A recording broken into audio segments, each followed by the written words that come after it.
Kali ini aku mau cerita tentang pengalaman aku di guna-guna, entah itu guna-guna entah itu santet. Aku juga gak paham sih, cuman ya diserang hantu kiriman lah ya. Jadi ceritanya ini aku dulu waktu usia berapa ya, pokoknya masih gadis lah, aku belum menikah, tapi aku lagi kuliah, entah semester berapa, aku lupa lagi. Jadi kejadiannya itu, aku masih ingat itu terjadi di malam Kamis. Aku lagi tidur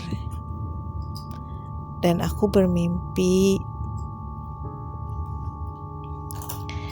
Jadi mimpinya aku dicekik sama singa putih yang gak ada kepalanya.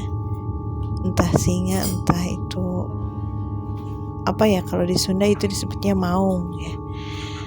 Pokoknya gak ada kepalanya.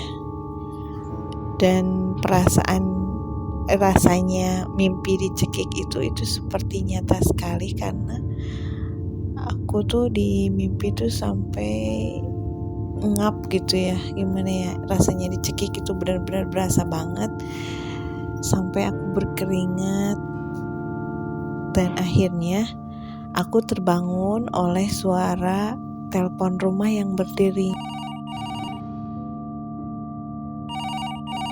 Tiba-tiba telepon rumah berdering, lalu aku terbangun dan anehnya si telepon rumah itu langsung enggak bunyi lagi gitu. Begitu aku bangun, dia berhenti berdering teleponnya. Lalu setelah aku bangun, tiba-tiba perutku langsung mulesnya itu mules yang apa ya, mules banget gitu, nggak ketahan gitu. Akhirnya aku lari mau ke kamar mandi, tapi aku takut kan, biasanya aku nggak pernah berani itu ke kamar mandi sendiri di rumah orang tua itu. Aku berlari sampai teriak membangunin mama aku, mah, aku bangunin, mah. Terus ibu aku baru bangun, ya kata mamaku tuh sambil dia kucek-kucek mata dulu lah gitu lah ya. Kalau mau bangun kan nggak sekaligus langsung bangun gitu. Terus aku sambil buka kunci pintu karena ke arah ke kamar mandi itu aku melewati lorong dulu, gang gitu, kayak gang, terus ada pintu, habis pintu itu dapur, barulah ada kamar mandi gitu. Nah aku waktu lagi buka-buka kunci yang agak susah dibukanya ya, ibuku itu udah bangun. Dia lagi jalan dari kamar mau nyamperin aku, cuman waktu pintunya udah kebuka, aku langsung gak inget aja gitu, langsung ngeblank, gak inget apa yang terjadi. Cuman aku merasa seperti dibawa terbang gitu, dan memang aku terbang ya, sumpah demi Allah aku terbang gitu. Aku ngerasain dibawa terbang itu sama hantu itu, terbang, dan aku dijedotin gitu, kepalaku itu, mukaku dijedotin ke keran cuci piring langsung. Nah ibuku lihat dong, maksudnya ibuku sambil setengah ngantuk dan sadar gitu, dia langsung berlari ke arah aku yang sudah terluka karena itu tadi dijedotin ke keran cuci piring. Lalu ibuku lihat aku terbang lagi dong, balik lagi mundur ke belakang. Terus lalu ibuku berlari menangkap aku. Akhirnya kita berdua terjatuh. Lalu aku bangun sendiri, kata ibuku aku bangun lagi sendiri, bangkit sendiri dan berjalan ke kamar mandi, ke WC. Akhirnya aku buang air besar gitu ke WC dengan darah yang keluar dari hidung aku, banyak banget darahnya yang keluar. sampai ibuku nangis, itu kenapa kok bisa gini gitu. Ibuku histeris lihat kejadian yang baru saja dia lihat. Percaya nggak percaya gitu, ibuku shock banget melihatnya. Lalu aku setelah buang air besar itu, aku langsung pingsan. Nah, ibuku yang ibuku yang cebokin aku, terus ibuku bersihin darah aku itu, dan dia yang bawa aku ke kamarku lagi gitu, ditidurin lagi. Lalu ketika aku sadar, ya aku langsung ngerasain sakit dong ya, yang namanya kebentur gitu ke keran cuci piring. Aku langsung nangis, "Ma, sakit Ma," gitu, "Ma, sakit." Ya terus gimana gitu kan, jam 3 kejadiannya itu jam 3 malam. Kita mau ke dokter juga gak ada yang buka dong jam 3 malam, lagi pada istirahat. Ya akhirnya saudara-saudara aku, uwa aku, paman aku gitu langsung pada ngeliat ke rumah. Karena bapak aku ngasih tahu lah ke kakak dan adik dia.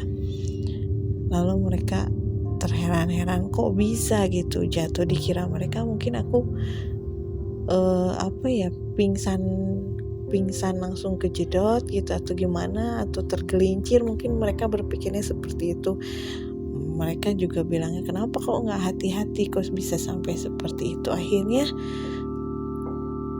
aku juga kan nggak bisa jelasin gitu kenapa aku bisa seperti itu, dan aku juga ngerasa kalau aku cerita kejadian yang sebenarnya mungkin mereka nggak akan percaya.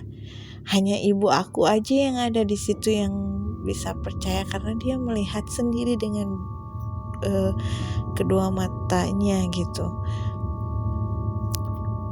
Lalu setelah pagi kita langsung pergi ke dokter.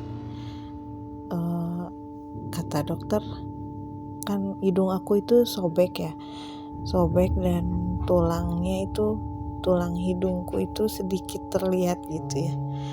Ini udah nggak bisa dijahit, kata dokternya, karena ini udah kelamaan.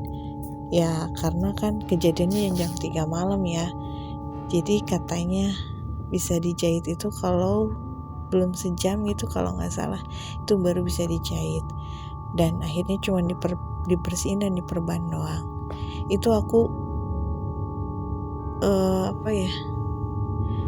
yang kejedot itu kan hidung aku ya, tapi kalau lihat di cermin itu kayak bengkak semuka-muka gitu. Jadi yang bengkak itu nggak cuman area hidung, jadi kayak semuka-muka gitu. Pokoknya serem banget lihat muka aku tuh.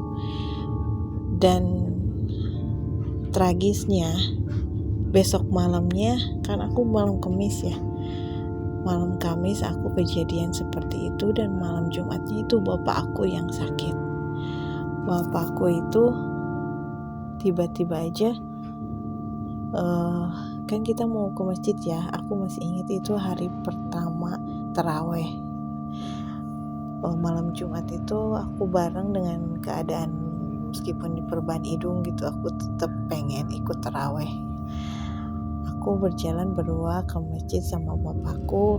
Tiba-tiba di jalan dia terhenti jalannya. Lalu aku tanya, kenapa Pak? Enggak, katanya dia. Kita lanjut ke masjid.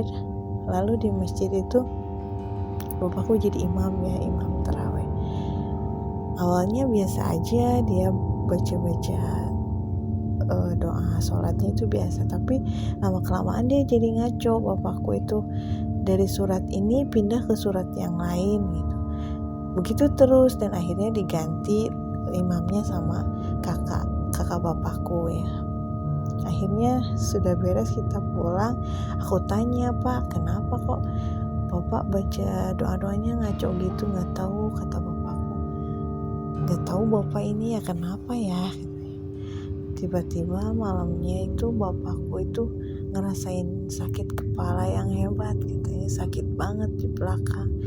Dan akhirnya bapakku sakitnya itu aneh.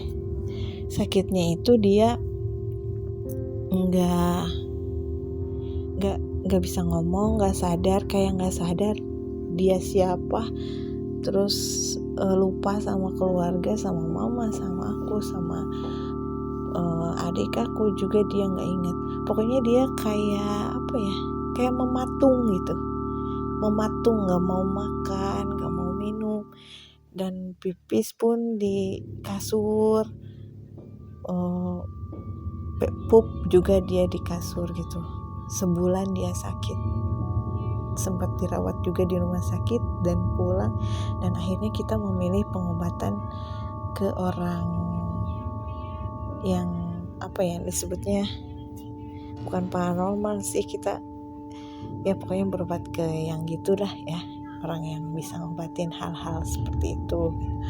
Dan ternyata iya, katanya yang ngerjain aku sama yang bapak aku sakit itu sama seperti yang aku mimpiin, yaitu singa yang gak ada kepalanya gitu. Dan akhirnya bapakku sembuh, aku juga membaik gitu. Hidung aku yang sebulan itu sempat suaranya juga aneh gitu, terus pusing di kepala selama sebulan itu aku mengalami hal gitu. Tapi alhamdulillahnya bisa membaik lagi, bisa sehat lagi ya. Itu cerita yang sebagian cerita pengalaman aku ya. Mudah-mudahan ini menarik untuk kalian ya. Terima kasih.